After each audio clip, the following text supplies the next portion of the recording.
Okay, सो आज मैं जो बिगिनर ट्रेडर हैं, जो ट्रेडिंग शुरू करना चाहते हैं और जो ऑलरेडी ट्रेडिंग शुरू कर चुके हैं, उनको 1 साल हो गया है, 6 महीना हो गया है, या जो भी एक टाइम पीरियड हुआ है, जो ऑलरेडी शुरू कर चुके हैं और जो शुरू करना चाहते हैं उनके लिए तो ये पॉइंट है ही है। और जो शुरू कर चुके हैं, मतलब प्रॉफिटेबल नहीं है, वो लॉस से काफ़ी ज़्यादा फ्रस्ट्रेटेड हो चुके हैं, मैं उनके लिए एक चीज़ आज की वीडियो बनाने को देख रहा हूँ। तो आज ऐसे 4 पॉइंट्स में डिस्कस करूंगा, जिसको आप अगर फॉलो करते हैं तो आप प्रॉफिटेबल होंगे या नहीं होंगे, हो भी सकते हैं, मोस्ट प्रोबेबली मेजॉरिटी ज़्यादा है उसकी होने की। लेकिन अगर नहीं भी होते हैं तो उससे आप जो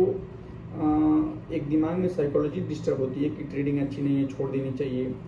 तो इस तरीके के थॉट को कैसे अवॉइड करना है, ये एक जर्नी, ये आती रहेगी थॉट आपको, लेकिन उसमें आप मोस्टली आप बच सकते हैं इन सारे थॉट से। और ये ऐसे थॉट्स कब आते हैं, मैं इन्हीं 4 पॉइंट्स को डिस्कस करके आपको बताना चाहता हूँ। तो जब भी हम कोई ट्रेड लेते हैं तो उसके 4 रिजल्ट होते हैं।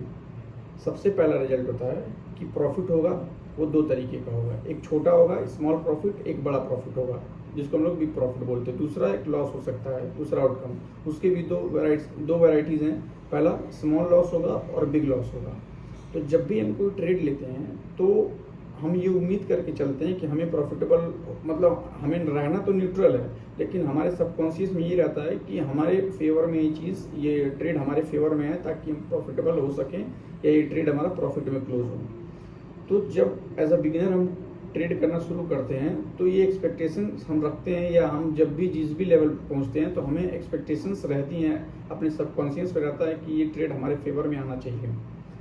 तो जब भी आप ट्रेड लें तो ऐसा किताबों में तो लिखा गया कि आप ट्रेड ले लें, रूल्स पर स्टिक रहिए, ये सारी चीज़ें अच्छी हैं, लेकिन सबकॉन्शियस में कहीं ना कहीं जरूर रहता है कि ट्रेड हमारे फेवर में आना चाहिए।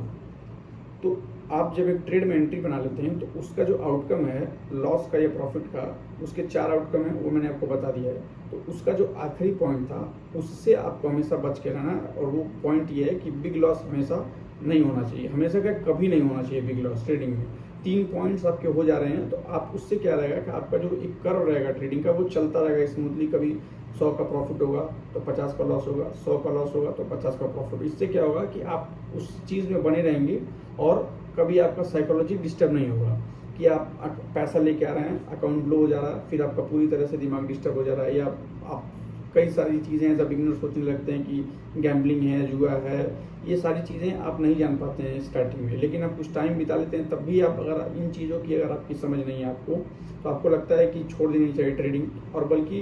रीज़न कुछ और होता है, रीज़न ये होता है कि आप उसमें क्या होता है कि जब आप 100 का प्रॉफिट लेंगे, 100 का लॉस लेंगे, तो एक वो कर्व जब चलेगा, अब ऐसा कहीं हो जाए कि आप 100 का प्रॉफिट 100 का लॉस कर रहे हैं और आप सीधे एक दिन 1000 का लॉस कर दे रहे हैं, तो वो जो 100 का प्रॉफिट 100 का लॉस हो रहा है वो कभी 1000 के लॉस को कवर नहीं कर पाएगा। तो हमेशा ये कोशिश करिए कि जो बड़ा लॉस है, 1000 का लॉस हुआ, 1200 का, 1500 का या 500 का हुआ,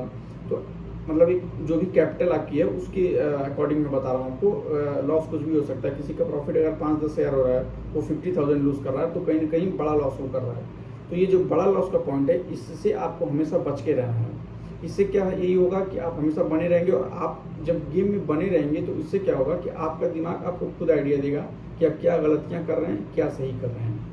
तो हमेशा बड़े लॉस का जो पॉइंट है वो हमेशा अपनी ट्रेडिंग से हटा दीजिए, और आप उसमें क्या होगा कि आप सीखते रहेंगे। आप ये भी हो सकता है कि मंथ के एंड में अगर अच्छा रिस्क रिवॉर्ड फॉलो करना, वो एक दूसरा टॉपिक हो जाएगा।